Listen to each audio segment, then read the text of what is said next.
Good evening, everybody. Whoops, let's just straighten up the camera a bit there.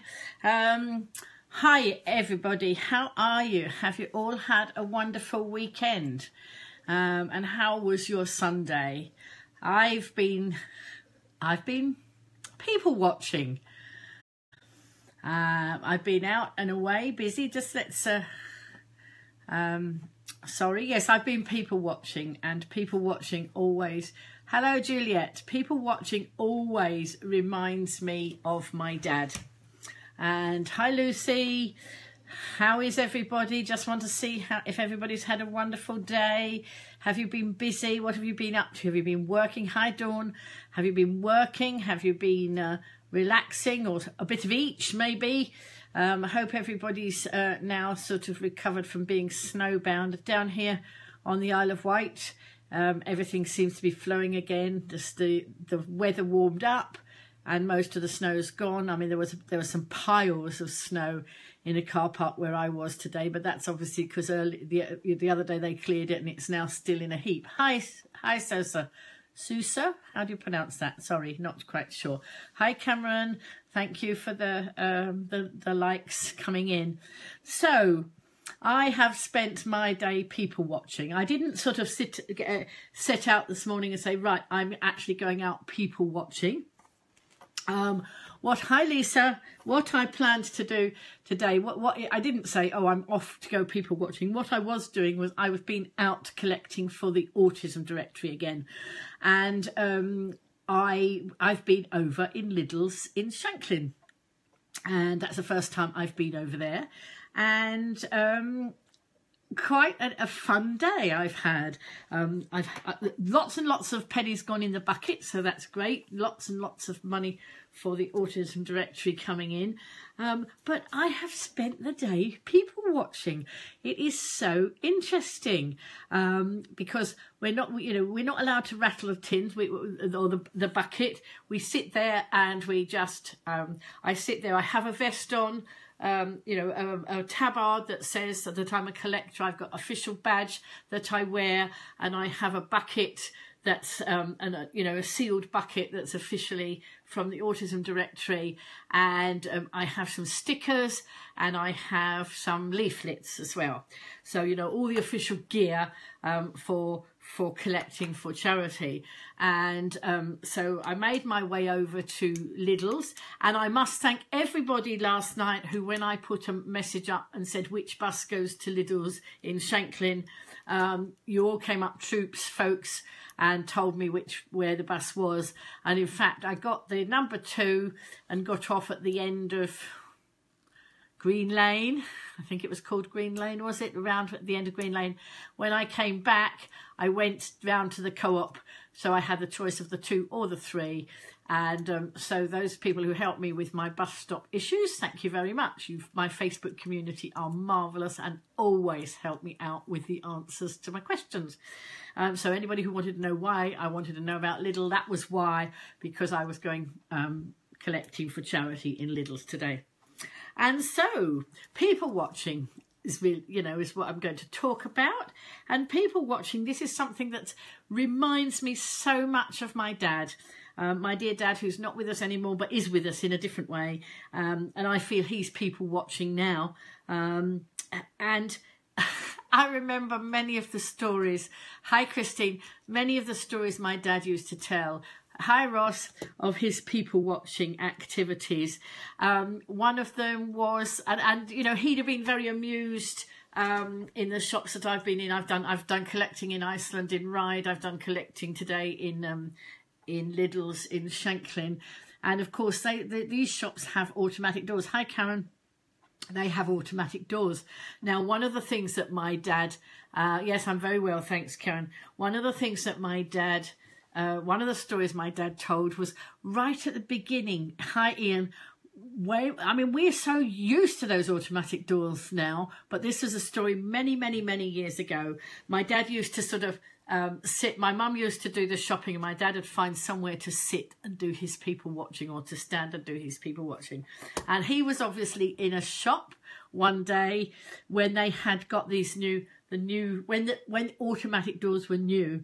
And he said there was somebody came along and they were laden up with all their shopping, carrying lots of heavy shopping, and they proceeded to put all the shopping down to open the door. And as they went to open the door opened, you know, much to their surprise. So that was one of his little stories that he found very amusing. Excuse me. And it's apple juice in case anybody thinks it's anything more. And so that was one of the stories. Another of the stories that I can't remember most of the stories. Hi, Paul. But one of the other stories was a story he recounted after we'd been to Thorpe Park. We'd obviously had a family trip to Thorpe Park. We used to live in London, and I suppose, you know, one of our days out was down to Thorpe Park. And again, my dad had been sitting there. I don't know, perhaps we'd wandered off to go and do some things and came back to meet up. Anyway, he recounted the story of some people who had a job meeting up. Now, we're going back way, way, way before the mobile phones came into order. This would not have been an issue if those folks had mobile phones. But he recounted how a wife was getting furious with her husband. Hi, Karen. Getting furious with her husband because she couldn't find him. And she said to him, "I told you to wait on the grass." And he said, "But there's thousands of bloody acres of grass. Which bit did you want me to stay on?" And, you know, my dad just had tremendous fun recounting. Well, obviously he did, because I've remembered it all these years later. So when I do people watching, I remember some of the stories that my dad told me. Anyway, I wasn't on the grass. I was in people watching in Lidl's in Shanklin. And again, it reminds me of my dad, because my dad, I've told you this story before, but my dad was a local preacher, and he used to take licorice all sorts into church and preach about how we are all sorts of different people. And my goodness, what all sorts of different people went through that store today. You know, tall people, short people, little people, bigger people, all sorts, you know, amazingly. Hi, Andrew. Amazing amounts of fashion, all sorts of different fashion, you know, some just a range of colours, people wearing a range of colours, all sorts of different things.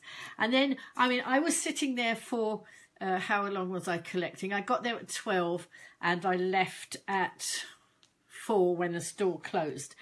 And during that time, an awful lot of people went through that store. It was constant all day. At some points, it was busy, and they opened a checkout. You know, it's marvelous to watch. So, you know, maybe they've got one checkout open. Suddenly, there's lots more people, and suddenly, you know, there's an announcement goes over that the next checkout's opening. Please, would you like to come there and start loading your goods? And then a cashier appears and does that all up. I'm not very familiar with Lidl shopping, because I have been in Lidl's before, but that I live in Ryde, and the Lidl's are not my most convenient store for me shopping, so I wasn't all that familiar, but I've become very familiar today with it. And I must say that the staff were all lovely, and all the customers coming through, very, very lovely. I don't think I saw anybody, you know, losing their temper or anything like that, which was really nice, because sometimes in the stores you do see that. But it was so interesting watching people. For example, there was one lady who went through the store 3 times. Perhaps she didn't have a shopping list. I don't know. I didn't ask her, because it would have been rude to ask her. But she came out with shopping 3 different times. Maybe she just likes going around the store and shopping. So that was one. Another lady went round twice, and on the second time she came out, she made comment to me. She actually didn't shop. She didn't buy anything on the second time. I don't know if she bought anything the first time, but she did comment to me on the way round. And let's see. There were, yeah, and now people packing their shopping. That is really an interesting thing to watch. And of course, anybody who is familiar with Lidl's, they don't have a big counter to pack your shopping on. I think the idea is that you put your shopping in your trolley and go over to the shelf area and pack it all over there. But some people have got it down to fine art. So they actually have their bags all their open bags in their trolley and pack as fast as they can. And some of them pack very neatly. Some of them shove stuff in. Quite interesting to see. And with couples, sometimes it's the man who packs and packs very well. There was one couple there where the man was doing the packing and the lady had went over and was doing something on her phone. And that was quite interesting. Then there was somebody who was packing their shopping. So the shopping was coming through and they put their bags on the floor and were shopping down on putting their shopping into the bags on the floor, which I thought actually he's going to end up with a very achy back, but it wasn't my business. I was just merely observing. You know, anybody can do it the way they want. Hi, Janet. And so I just, you know, I just made all these observations. Hi, Chris. For those of you just coming in, I'm just talking about my people watching. I've been collecting for charity in Lidl's in Shanklin, and I've been people watching, and such an interesting exercise. No time ever to get bored when I do these things. Hi there, those coming in and saying hi. Give you all a wave. It's such fun, you know. I enjoy these things. Can you tell? I enjoy these things so much. And then, of course, there's people I meet that I know. And then, of course, there were some people who didn't want to see me. And fortunately for them, and these are people who, and I will tell you it does happen, some people who owed me some money for some work I did, and they decided in their wisdom they didn't want to pay. And no, you know, I repeated the invoice several times and they decided they didn't want to pay. Now, in the end of the day, I decided it wasn't worth my time. It wasn't a massive amount of money, but sometimes time is worth more than the money. And it was clear that they weren't going to pay me. I wasn't going to take them to court because I don't think I'd have got the money anyway. But isn't it funny what happens when you come face to face with these people? Well, I wasn't embarrassed, but clearly they were. They saw me, or one of them saw me as they were queuing at the checkout, and I would have been perfectly happy to say hello to them as they went by. Anyway, fortunately for them, somebody stood right in front of me just before they came out of the checkout, and stood right in front of me and engaged me in conversation, which allowed those people to creep by and pretend they hadn't seen me, except that I knew they had. But, you know, such is life. You know, would have been nice just to say hello, but never mind. It doesn't matter. It's not a major issue. It's just an observation I'm making. But I have to say most people were very friendly and chatty.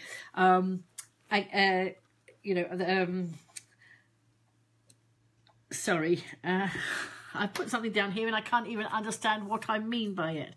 I don't remember what that is. Anyway, my observations too, that the staff were absolutely brilliant, all very good with the customers. And so then down to the bucket and the money coming in the bucket. It's been a good day. We have, you know, collected a nice lot for the charity. And again, that's interesting. You know, some people, and again, people can give, lots of people give to different charities. So I don't expect everybody to put in the bucket. I'll chat to everybody, but, you know, we all support our different things in different ways.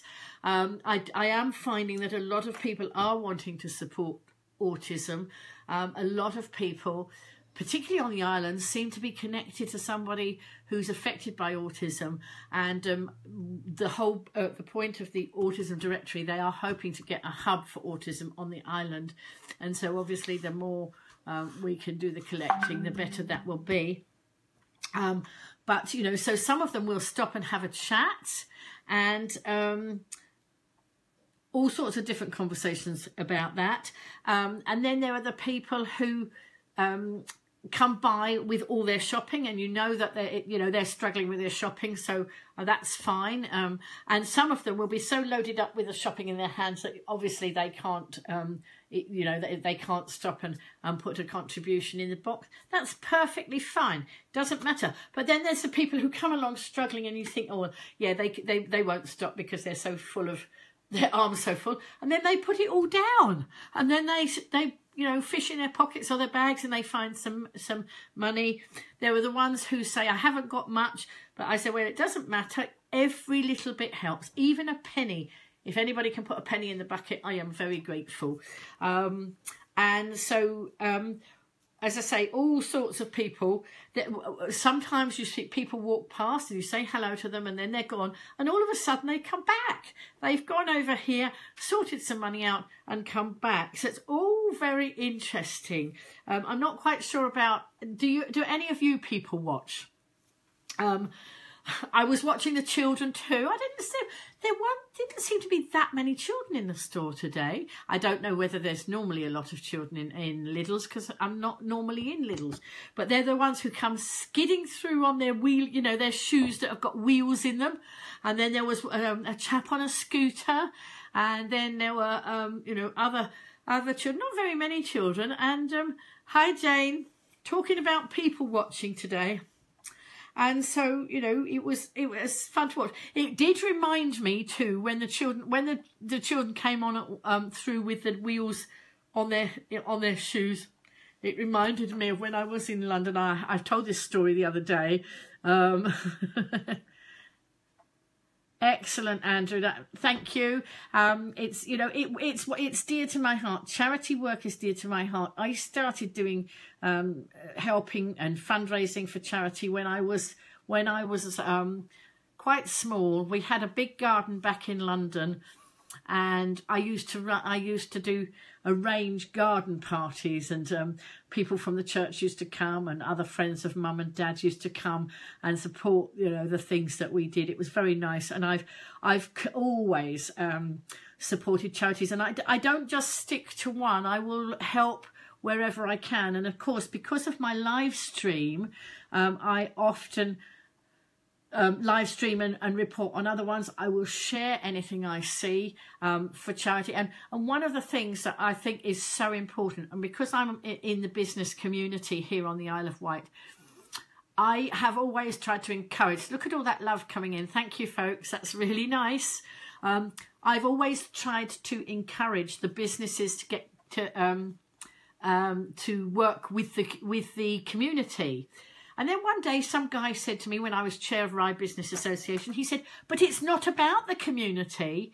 And I thought, duh, who's going to be your customers if you don't work with the community? But I always believe if community coming together, it's a win-win-win for everybody. That's what I see. Collaboration is the name of the game. I bang it out time and time and time again.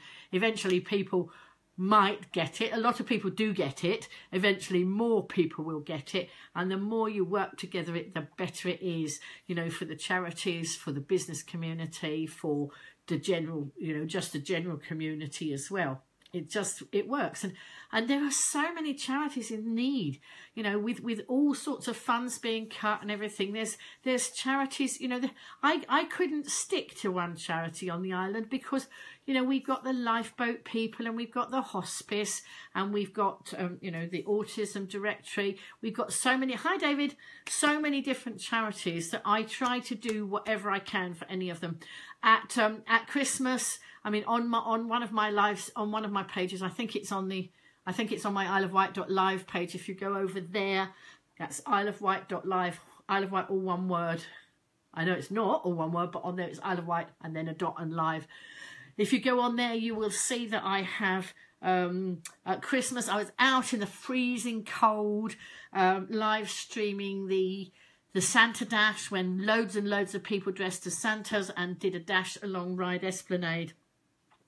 And you know what is so nice? It's like people like you, you know, giving us encouragement. I mean, and obviously you did it. You know, you were a CEO yourself, Andrew. But it's about the encouragement. And you know, on that occasion, I was live streaming at night. Lisa and Mo, a friend of mine who does great photography, she was standing by me and doing photographs. I don't know if she's in the broadcast here now, and she was photographing, and we were freezing cold. But as I was live streaming, somebody came into the live stream and said, thanks Lynn for live streaming, we're sitting in the warm. And it was just nice. So I could see the comments coming up. So I was doing, I do a commentary when I'm doing live streaming of any of things like that. And so I said, oh, well, you know, nice and warm, where are you? And she's the lovely lady. It was a Facebook friend who I'd never met, and her name was Lynn as well. And she said, oh, we're sitting over in the Ryde Castle. Oh no, that's right, because she said we can see you. So they could see the Santa Dash. I don't know that they could see me personally. And so I said, where are you? And they said, oh, you know, she said, oh, we're in the Ryde Castle having dinner. So I said, all right, I'll give you a wave. So sort of did, you know, did a wave through the camera. Anyway, she said, when you've finished, why don't you come in and we'll buy you a coffee. So I did go in, but I took Mo with me because Mo was freezing cold as well. And these lovely Lynn and her husband, they were in the middle of a roast dinner, you know, so we didn't really want to intrude. But they said, no, sit down with us, we'll get you. And we both had a lovely hot chocolate. And you see, that's where the community, isn't that nice that, you know, they appreciated us being out in the freezing cold, bringing the, you know, the live stream to them. And in return, they looked after us and made sure we were warm at the end of all that. So that's, you know, that is the community really working together. It's people all coming together. So we've sort of gone off a bit of the people watching, but it's actually people looking out for each other, people watching for each other. That's sort of gone off into a tack like that. It doesn't matter. I love these live streams where you come in and you interact.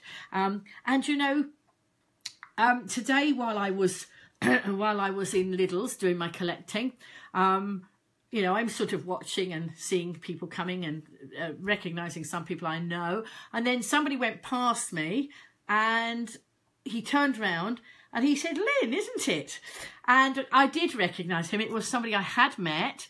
Yeah, it is people caring for each other. It was, hi, everybody coming in. And it was Michael. And Michael is somebody I've met. He's also a counsellor. He also runs a hotel with his wife in Shanklin.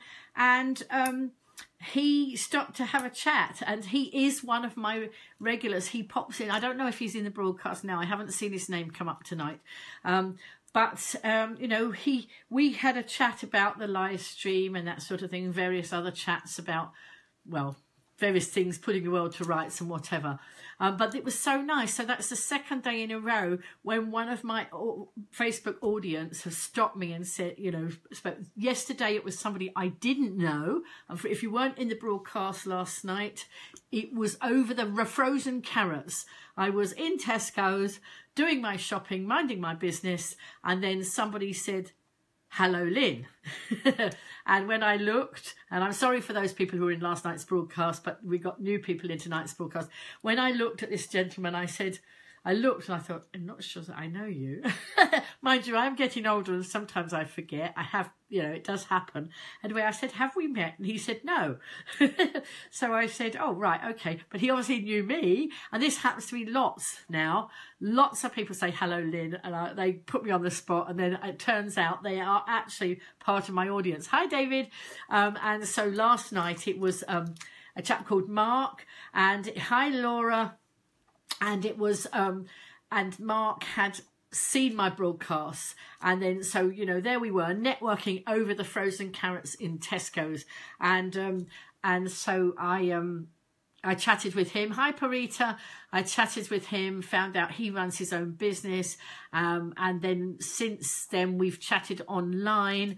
And I want to bring him into a live stream because that would be really good to show off his businesses. And of course, live streams are a perfect way to raise people's visibility.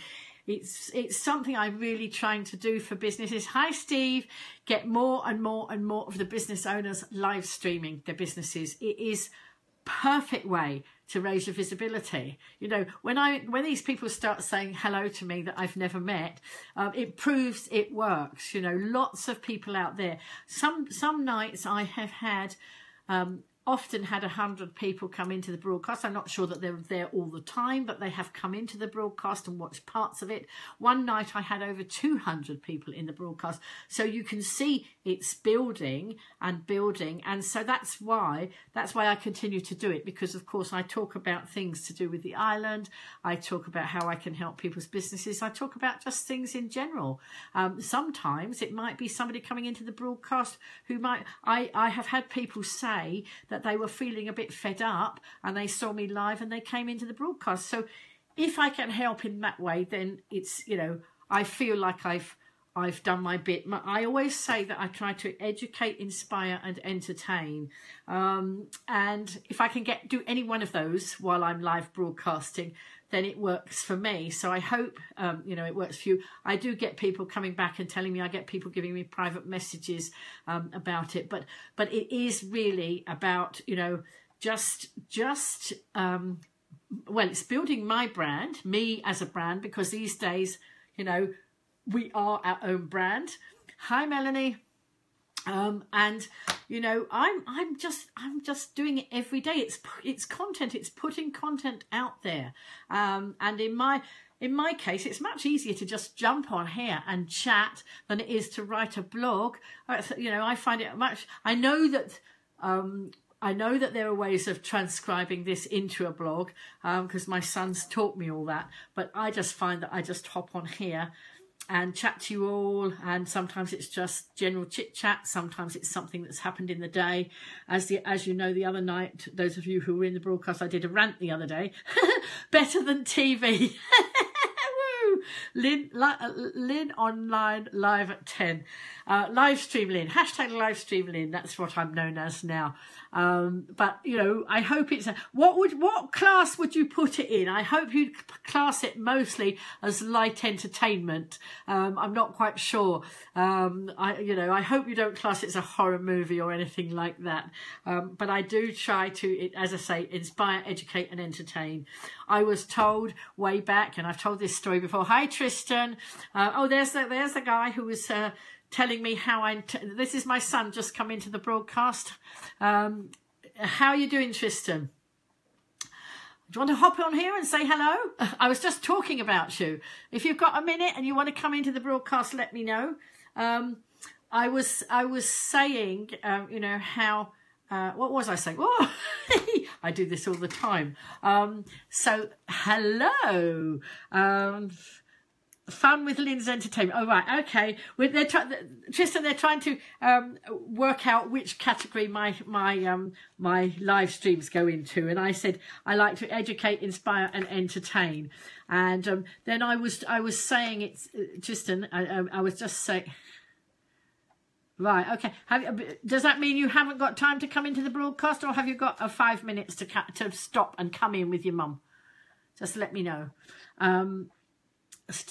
Yeah, well, that's right. That's what you know, Jane. That's what Tristan taught me. You know, and he does it for other people. He runs something called. He's got a program called the Content Creation Machine, and I really should buddy with him more and get him to do that, because in his content, Tristan, if you want to come and talk about his content, yeah, Tristan, do you want to come in and just explain that?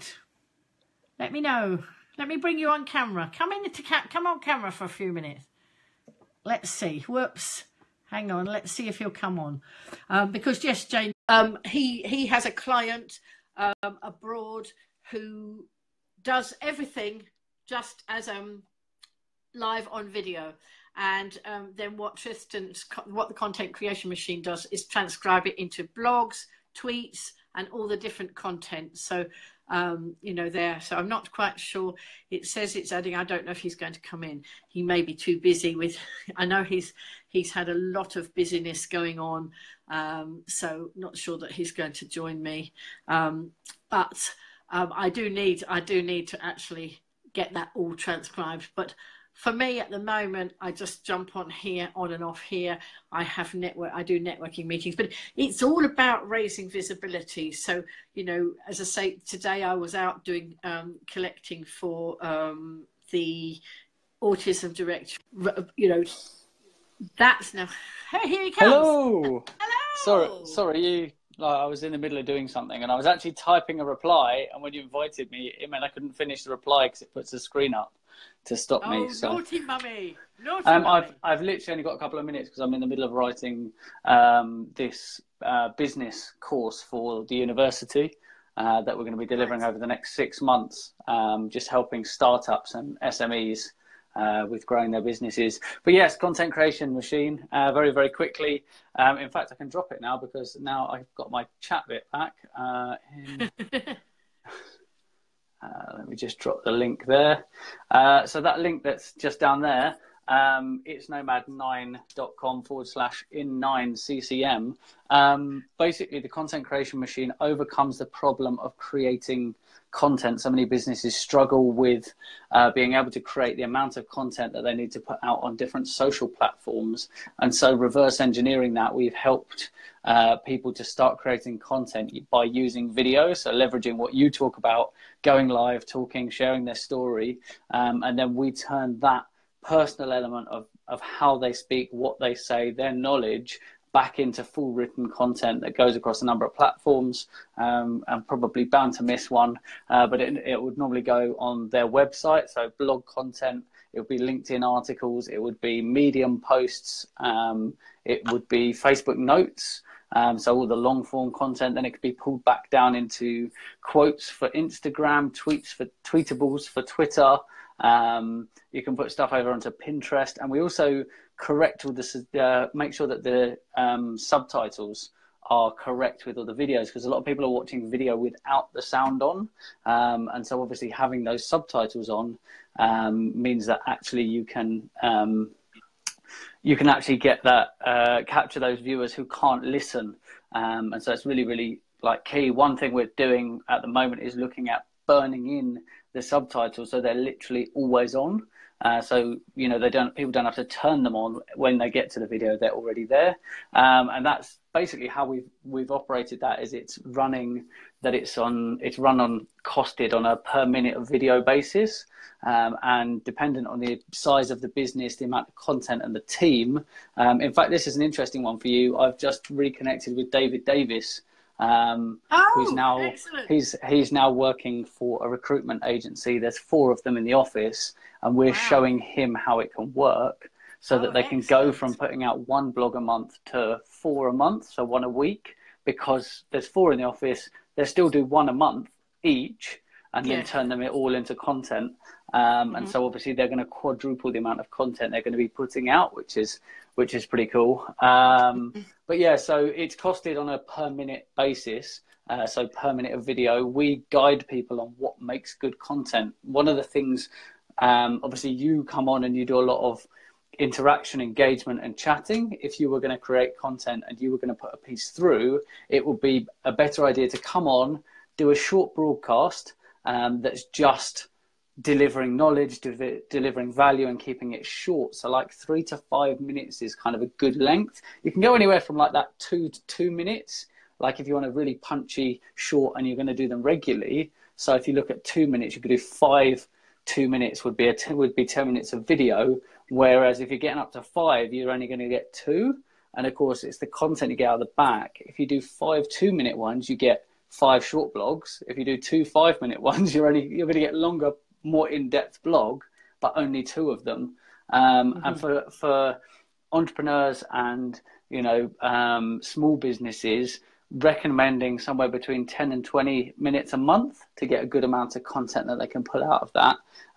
Medium businesses is somewhere around about the kind of 30 to 40 mark. And if they're a bigger business or they've got a big team, or they're a small business that wants to grow their influence fast, so if they want to start putting loads of content out so they look like they're a much bigger business, going into that bracket where you're like 60 minutes a month, which is what we do for a guy in America, and all of his social content comes off the back of his video. So he records video, he sends them to us, and we've actually literally just delivered for a new client in Australia, which was quite cool today. He went to bed, he sent us the video, he went to bed, we got up, we changed it, turned it around and sent it back to him. He's now just waking up, doing his morning routine, and then he's going to come back to us when we wake up so that we'll know how that because it was running as a test and an example how quick and easy it is. I mean, he's literally recorded like a 5-minute video and then gone to bed, and he's got up and his whole blog's written and it's got images in and thumbnails and it's been SEO'd. So that's the other thing, is the SEO of the videos, of the playlists, of the all the subtitles being corrected on it and made sure that they all make sense. So it's such a massive amount of content. Excuse me. But if you go to the link, it's nomad9.com/in9ccm, or you can actually go /content creation machine. They both go to the same place. It's got in there all of the breakdown of what's included. We've actually just summarized it at the top of the page because there's quite a lot of words on there so that people can really understand what it's about. But there's a summary at the top that tells you all the content you get, then why we did it. And then if you want to just read the top and scroll to the bottom, there's a big button at the bottom you can click, and it does update. We had to put it off site because it's doing a live pricing. So when you click it, it's the UK prices, a fixed price, and then it's in Australian. No, is it Australian or Canadian? Australian. I think it's Australian and US. It's either US and Australian or US and Canadian dollars in real time, that updates as you go to the website, because obviously we're dealing with international clients. But really, really powerful. Literally something like this, you could go live on Facebook, finish and send us the link. If you're a client, basically what you do is you buy like bundles of minutes, like on a monthly basis. So you might go, and if you bought 10 minutes and you went, actually, this is really good and I want to do more, you can top it up. But we suggest an amount dependent on the business size and what you're trying to achieve. And then obviously, as you submit the videos, we keep a track and, deduct the minutes from the time that you've already purchased, and obviously remind you if you needed to top up. Mm-hmm. So I need to buddy with you about this at some stage, because I'm not good at doing the other bit. I'm very good at tweeting, and I've had I don't know if you saw that praise I got from the organisation that's actually working to highlight try and increase the footfall on the Isle of Wight. Did you see that? Did you see that post? Yeah, so I've seen a little bit of it. I haven't been. I've to put it in context.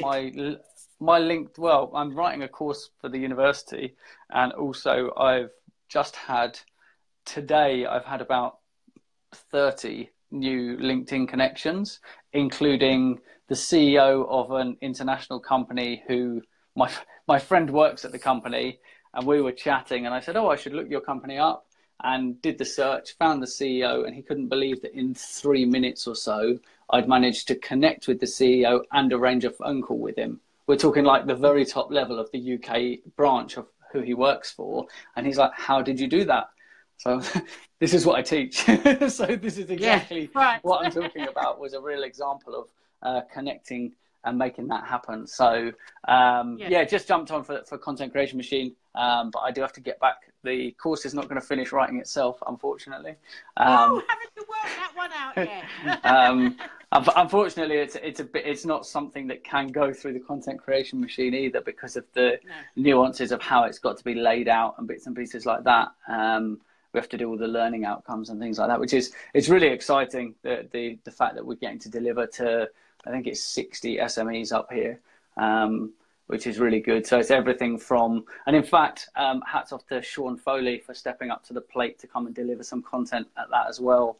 And Debbie Noon has partnered in on that. So we're delivering everything from the idea and starting up, like how you start before you start. So doing all your research, making sure you've checked your name, making sure that you've done, your SWOT analysis. So what's the likelihood of success? Made sure that everything's in place before you go, checking you can get your social handles, setting your social up, being GDPR compliant. If you're starting a business now, don't learn and relearn. Just go GDPR compliant first off.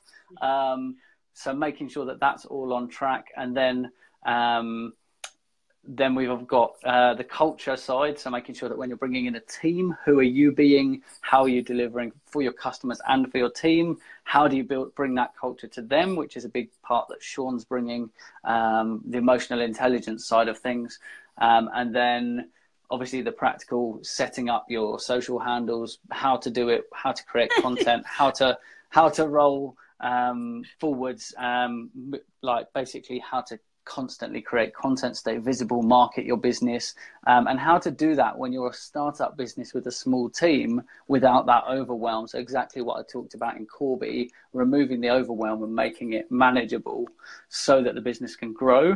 And there's a whole element of mentoring as well. So they're doing one-to-one and group mentoring on the back of that as well. And I've literally, while we're live, I said about this LinkedIn connections I've had. There's a guy who works at another university that I've connected with on LinkedIn tonight, who's just pinged across the top that I've got to go and reply to in a sec, where they're renowned for the last 12 years. They've been nurturing businesses. So part of their business degree is you have to start a business. There's no point being on a business degree unless you're going to be starting a business. So they're encouraging and nurturing them to go through actually setting up a bit, even if it's not the business they're going to end up doing, it's the good practical experience of running that business. So hopefully, fingers crossed, that's another introduction, another place, more work, things to do. But on that note, I am going to have to finish this because tomorrow I'm recording video. So even though I record my own, I'm working with a video company tomorrow to professionally record video for training and for, in fact, some's coming for social media mentors as well. So I'm recording content that's going to go into social media mentors tomorrow, but I'll let you talk about social media mentors because you know all of the bit about that. And so recording that and also my own social content, even though I can do a lot of it, I'm so busy at the moment creating all of that, that I've actually held myself accountable to somebody else to make sure that that's getting done. And that literally goes from recording to meeting and introducing the video company to the person I'm meeting as well. And then I've got another meeting where I'm paying it back. Someone's coming to see me for, I gave away a free consultation on LinkedIn as a pay it forward last week. Because I'd had a really good week, I was like, right, let's help someone else who's struggling a bit. And then people nominated people, and that person is meeting me tomorrow. So you'll see that if you're watching my story online. But yeah, busy day tomorrow. But yeah, thank you for letting me jump on and hijack your audience. I say for anybody who's just coming in now, after we've in the middle of the conversation, this is my youngest son, my youngest child, and this is the way we get to connect. I've got to bring him into my broadcast because he's so busy at the moment. I'm literally that busy. Fortunately they've only asked us for the content for the first 3 parts out of 5. So we're putting that in. That's going in tomorrow, getting submitted tomorrow, because they have to go through, run through, check it, and then they have to, because obviously the university is responsible for checking everything over and also creating all the printed materials and things for the course. So they've got to create all the handouts and documents and stuff like that. It is all Oh, he's frozen out. hands-on. Oh, you froze out. Am I frozen? Are you still there? Hello? I'm not sure if that's me or you. Oh. I can still hear you. But yeah, so it's all very actionable content. So it's people being at the course to do things for their business. It's not go learn theory. It's get it done. It's set up your social platforms. It's get the content created. It's record a video. They're not going to like that bit's going to be the fun one, introducing people to, hey, you're not here just to sit and listen. Let's get some content created, which is going to be fun. But yeah, teaching with the uni is going to be good fun. So excited. And of course, you know that I'm still trying to get lots of people actually getting that done. Doing the live stream, actually pushing the button and going. Well, but more and more people are seeing it. We've just had Michael's just come in. Michael, who's a counsellor here on the island, who I saw in the store today, and he stopped and chatted to me, and that he comes into the broadcast every now and again. People are seeing it. Lots of people are seeing what we're doing. So it's It's a way to raise the visibility, isn't it? It is. It's such a powerful way to communicate and to get that message across. When I connect with people, I quite often use video to do that communication because it's quick. Like this guy in Australia, it wasn't video, but we went straight into voice notes. We went from a couple of messages backwards and forwards. He wanted some website stuff doing and was comparing all his options. And then we went, well, it's not just about the website. It's about how do you create the content afterwards and what's the plan for that? Where are you going? What's the purpose of the website? And he was like, well, you're actually the only person who's offered to do a website that asked any of those questions. I think the British accent helped because Australians seem to love the British accent as well. So that was a that was a good thing that I did voice notes, because if I hadn't done voice notes, that element wouldn't have come through. And it's that human element, people buying from people. And he's literally doing his morning routine. He's going to check out the stuff we've already done for him in under 24 hours. And then obviously we're going to move forward, and I'll keep you updated with that. But with that, I'm going to jump out because get this course done, and I will catch up with you at some point while I'm between meetings, or you can see me in my story and message me. Or the middle of the night. Or I'll catch you tomorrow evening. Yeah. Take care. I'll speak soon. Bye. Bye. So yes, there we are. That was my youngest son. That was a bit impromptu. I didn't know he was coming into the broadcast because he is very busy. And yes, Simon, I am very proud of him. I've learned an awful lot of what I know from him. And last year, when I was 66, he started calling me 66 and socially slick. We had to change it. I don't know, because now I'm 67. I'm not quite sure. I don't think we came up with a title. These days I do a lot of learning online. I upskill every day because now he is so busy. But I know where to go and look and find a lot of the information. So, you know, this broadcast started off as with people watching, and it's gone into different. That's what I love about my broadcast. Actually, you never know what's going to happen. 67 and sent from heaven. Oh, how lovely. Oh, there we go. And do you know what? These things, all these lovely comments, it's just so nice. I've been watching, those of you who were in my broadcast earlier in the week might have noticed that I've been watching a lot of YouTube videos about kindness and how kindness releases the oxytocin and it makes you all feel better. And that, you know, that's a really nice thing to say coming at the end of what might have been quite a challenging week. I've had a few curveballs thrown this week. It's been challenging, but you know, and one evening, it was one day, I don't mind telling you, it was particularly challenging. And at 9:30 at night, I was almost on my knees from something that had happened. And I don't mind saying it because, you know, life isn't, you know, I don't escape curveballs. They happen a lot. And one night at 9:30, I really felt like saying, I'm not going on camera. And do you know what? I decided that actually you help me as much as I might be helping some of you out there. And so I pulled myself together, made myself a cup of coffee or cup of tea or whatever it was, and decided I was jolly well going to come out at 10 o'clock and you know, have a chat with you all. And you, lovely audience, made me feel a huge amount better. You know, it's that kindness, it's sharing the kindness, isn't it? And I just think that the more we can all do that, you know, the better. There was I'm trying to think, hang on, let me just look it up, because I mentioned this lady the other day.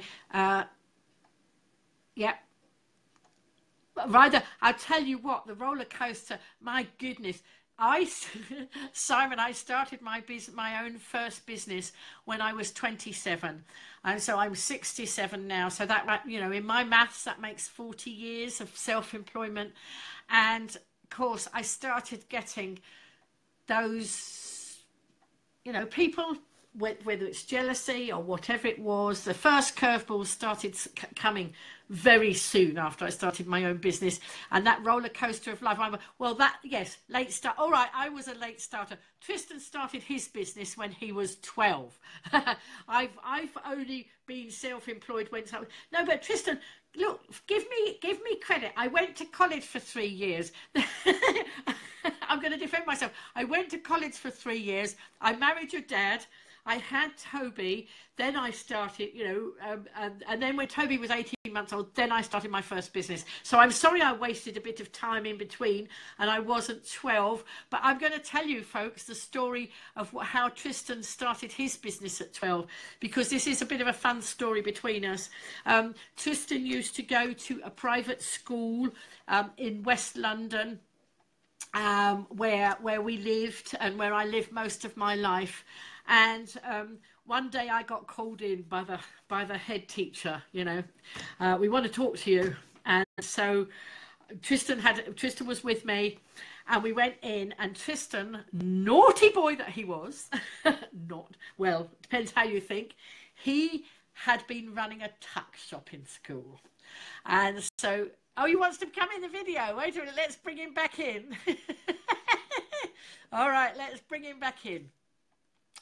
So yes, so he was a naughty boy. Do you want to tell the story yourself? If we're going to tell this story, I think I better jump back in. Go on. Yeah, okay, let's tell this story then.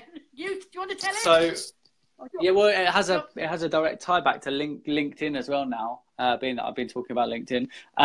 So when I was 12, Mum very generously used to give me £5 pocket money, which to me was a stupidly large amount of money. And she's now thinking, why was I doing that? But I'm pretty sure she's probably glad of the outcome.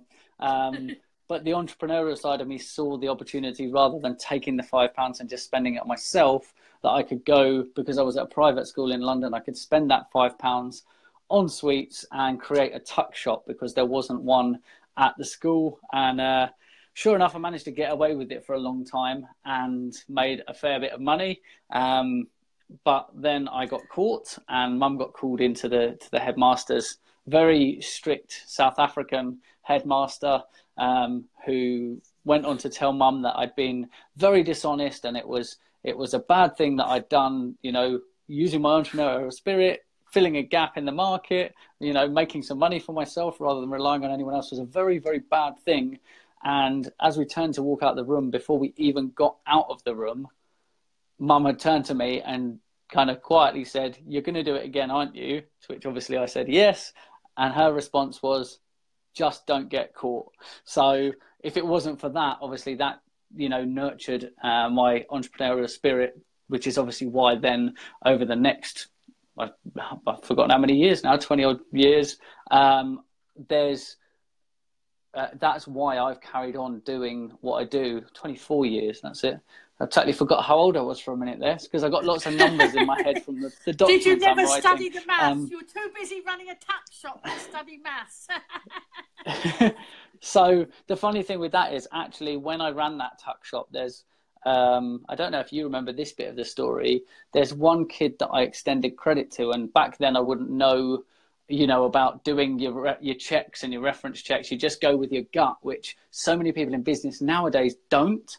And there's a lot to be said for it. I went with my gut, and I trusted this person. Now, in my head, I'd already done the analysis. Both his parents were doctors. He was a bit of a wild kid at school, but both of his parents were doctors, and would be terribly, terribly embarrassed that their son had managed to run up £100 of debt in a tuck shop, and not paid it. And I extended this credit, which made me cool by association, because he was one of the rugby lads at the private school, which then in turn grew my business. Fantastic marketing tool, leveraging relationships with other people. There's a common thread since I was 12. And actually, we recently reconnected on LinkedIn, and now he's a high-flying lawyer in central London. So maybe now it's time to go and tell him lunch is on him from the sweets way back when. But yeah, it was a really good experience, and something that I'm definitely writing about. I'm writing bits about what's happened in my life and my life story, and it's already mentioned in the first couple of chapters of that book that I'm in the process of writing. So yeah. My entrepreneurial journey has been going for 24 years in various different forms. But in its current form, I've actually been working in the digital space for around about a decade, doing it in its absolute current form, probably for about five or 6 years now.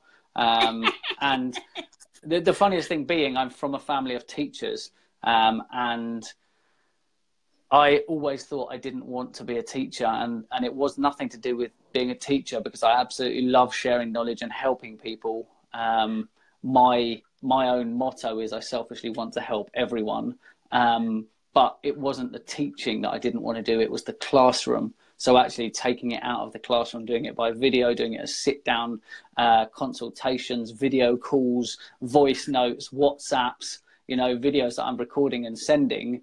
It's a very different experience to doing it in a classroom. Although now, going to do it with the university, I am going into the classroom. So technically, it's not a classroom because it's actually on an entrepreneur. It's in an enterprise building. So technically, it's a business I'm going to teach. So it's not a classroom.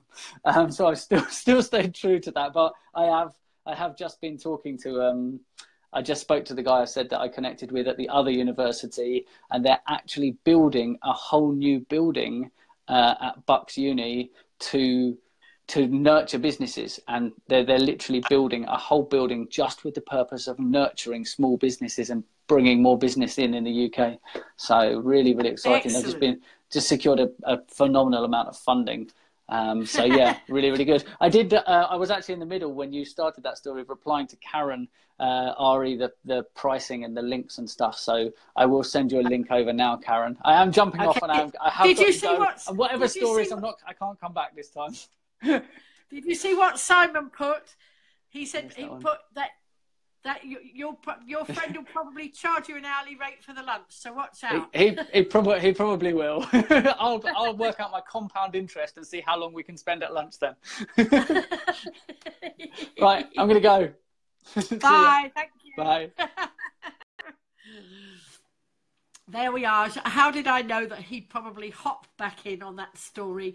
But just goes to prove, if I had quashed his entrepreneurial spirit at 12, I don't think we'd all be sitting here watching this live stream today, because he wouldn't be doing what he was doing, and he wouldn't have taught me how to do the things that I'm doing. He encouraged me to get on video in the first place 5 years ago, or whenever it was, and get on and do that.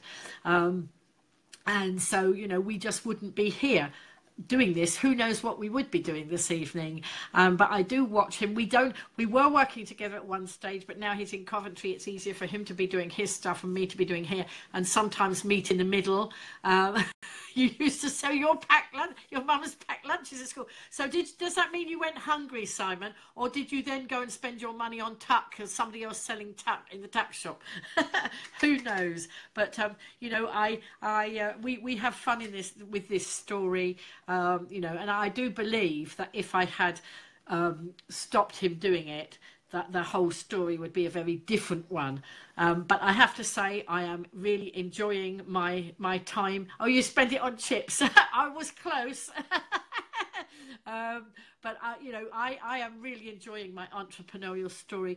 I think I enjoy it even more because I'm actually at the age I'm at. I'm not supposed to, well, there's a lot of people who think I shouldn't be in the digital space. There's some people who think that I should, but some people who think I shouldn't. One of the funniest was when I was, when Tristan was in Australia. There's another little story. Tristan was in Australia, and I was called into a local school, a go-ahead school here on the island, and I was invited in to talk to them about social media, and I was doing that. And what we did, we live streamed Tristan into the classroom, because this is what you can do. It is only a number, Moira. Yes, age is only a number.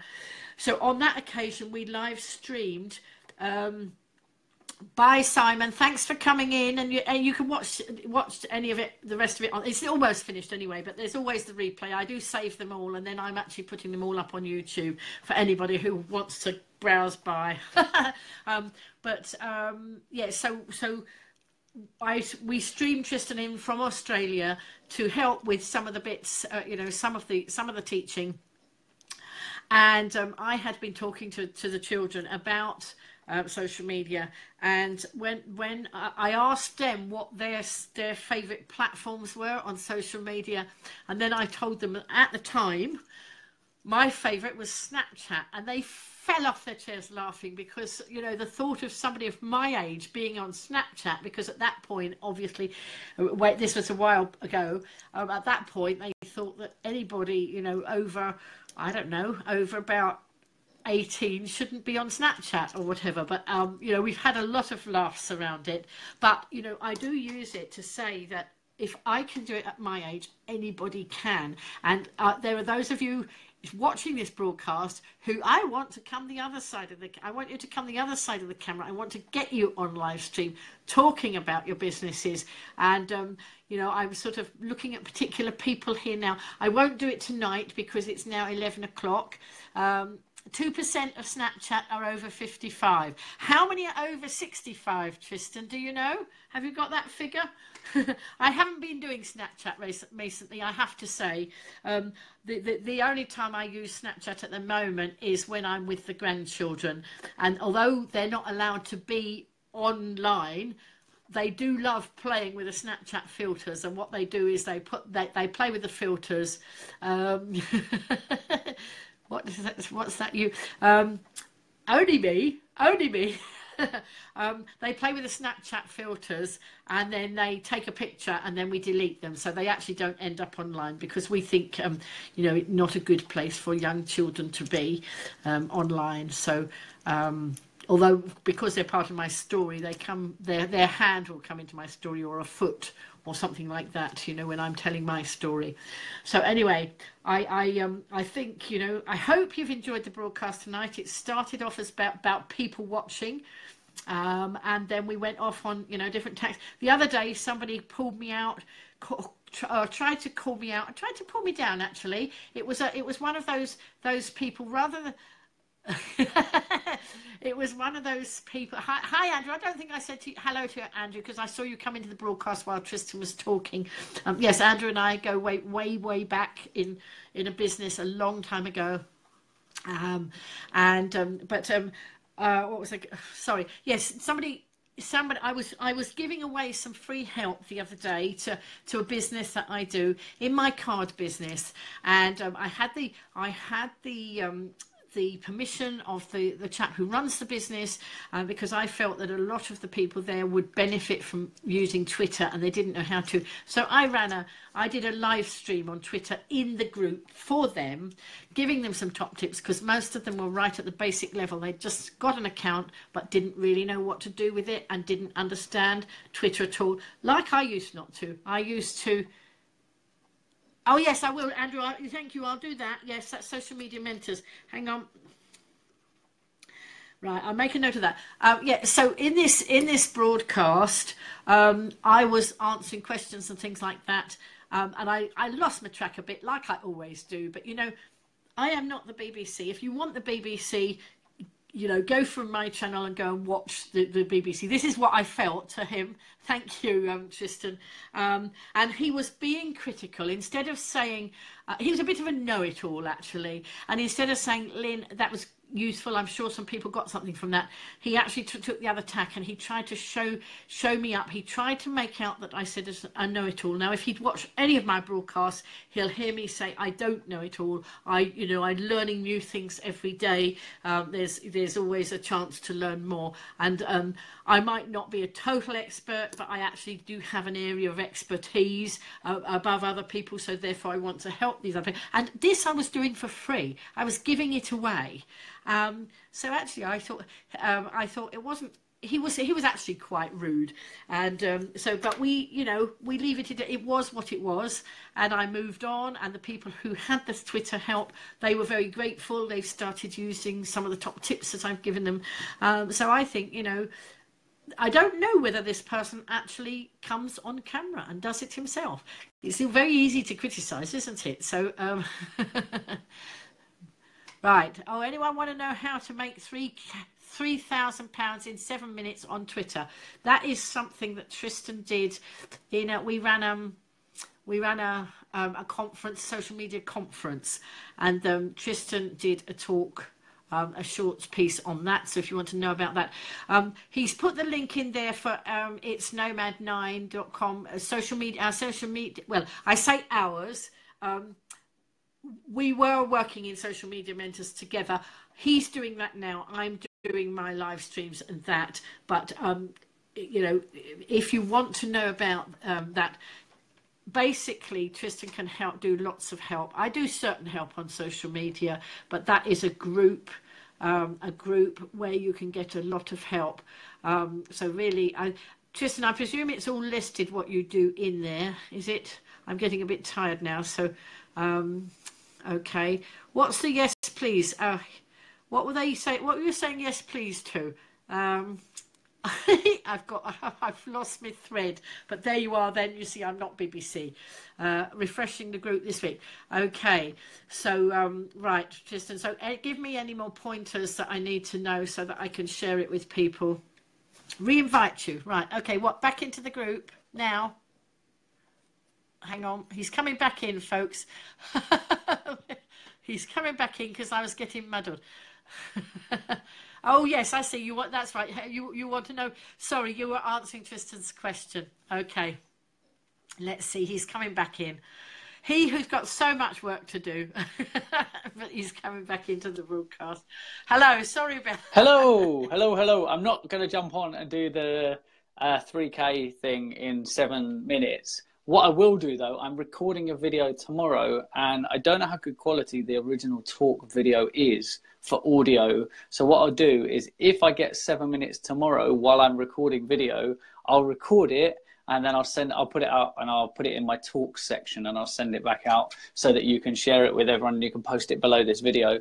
But I just jumped in about Social Media Mentors Global because we share those kinds of tips, ideas, how to do those kinds of things inside of there. In fact, we're about to have a complete clear out because we're changing how things are being done in there.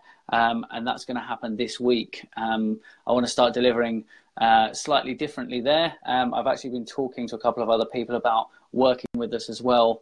But I can't say any more about that just yet, not even to you, Mum. Oh, you froze. I didn't hear what you said. You froze.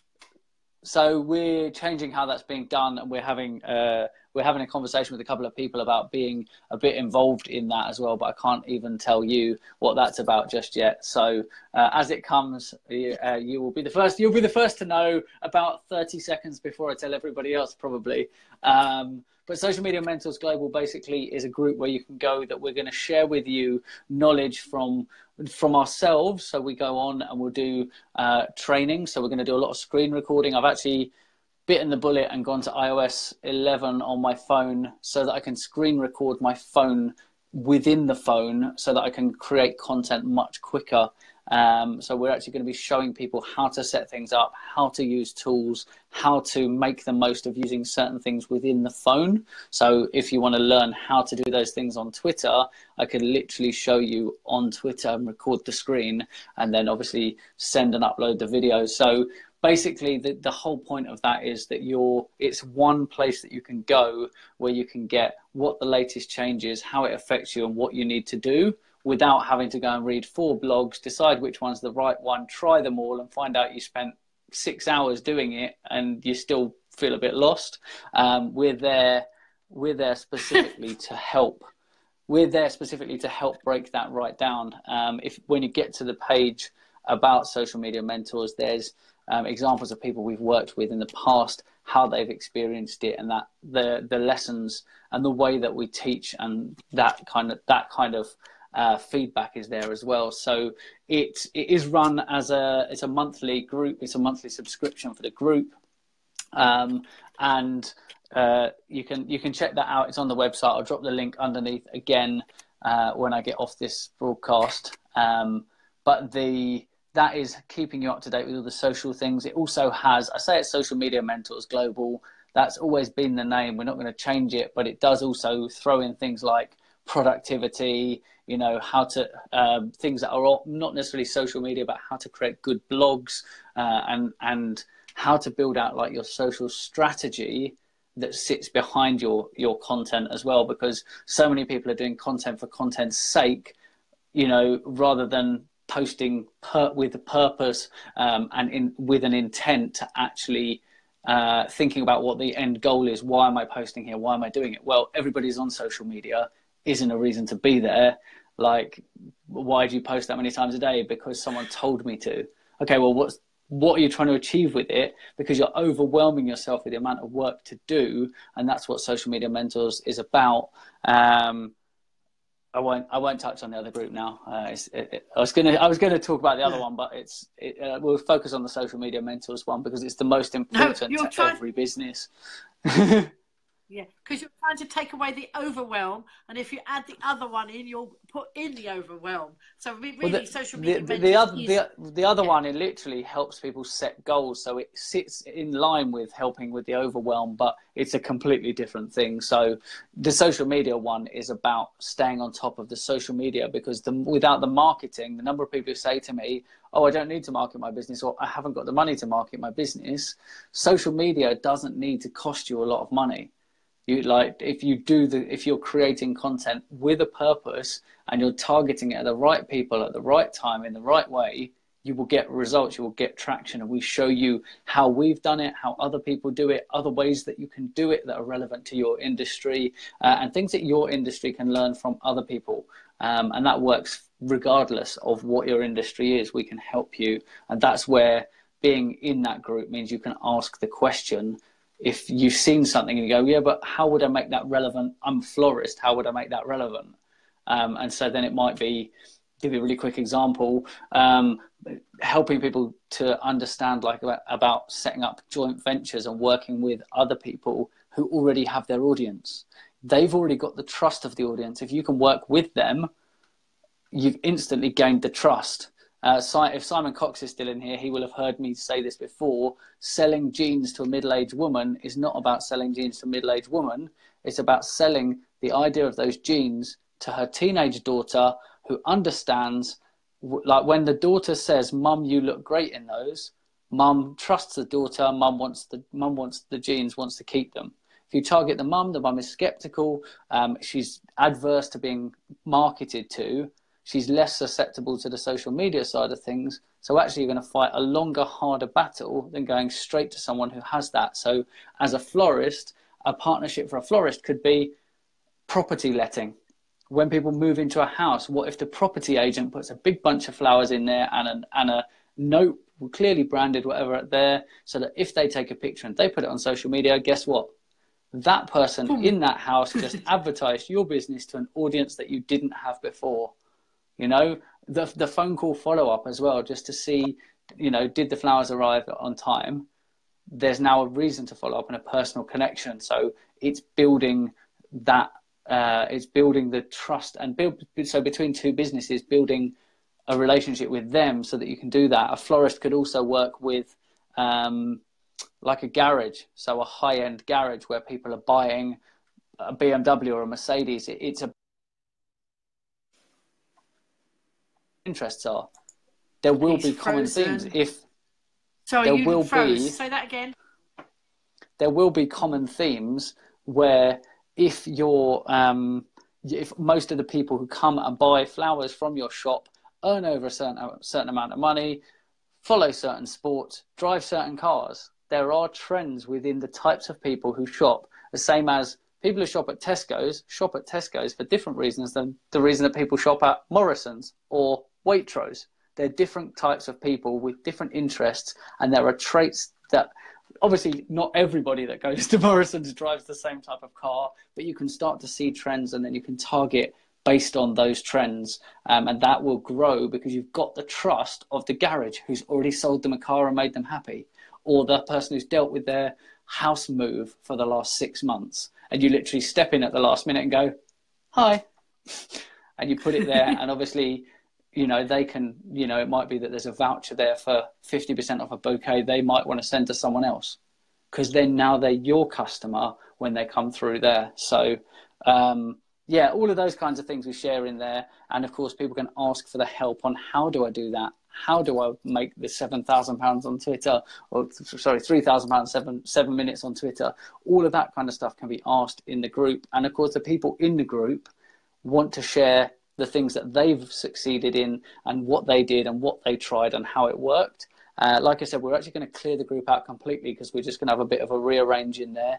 So I'm contacting everyone there to say we're clearing out the whole group to have to have a fresh start on it, rather than us reset up a new group and move everybody. We're refreshing the group that we've already got, because it's all set up and linked and everything from the website.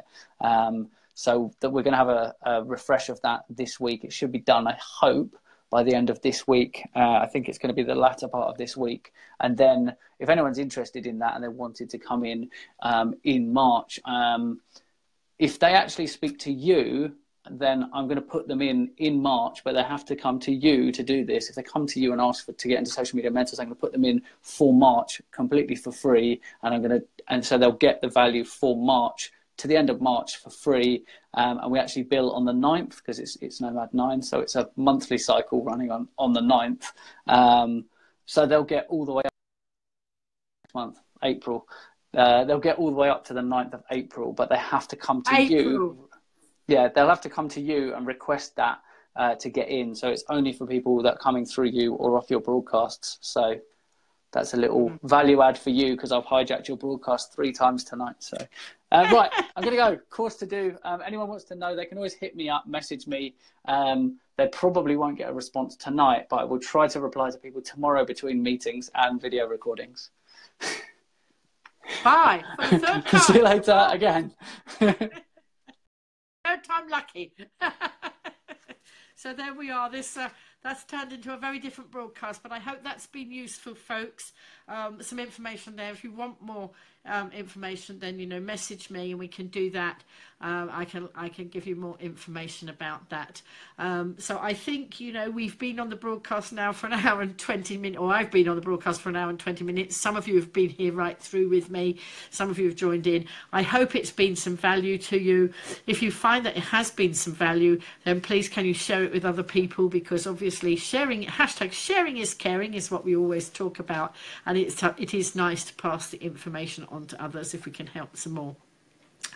Thank you for being here. I value that so much, and I will see you all in another broadcast soon. I will be back at 10 o'clock tomorrow night, and please feel free to join me, or if you can't join me, then the replays are available if you want them, obviously. If not, then I'll see you in another live broadcast very soon. Thanks ever so much. Bye for now. Thanks for all the love and all the thumbs up. Bye.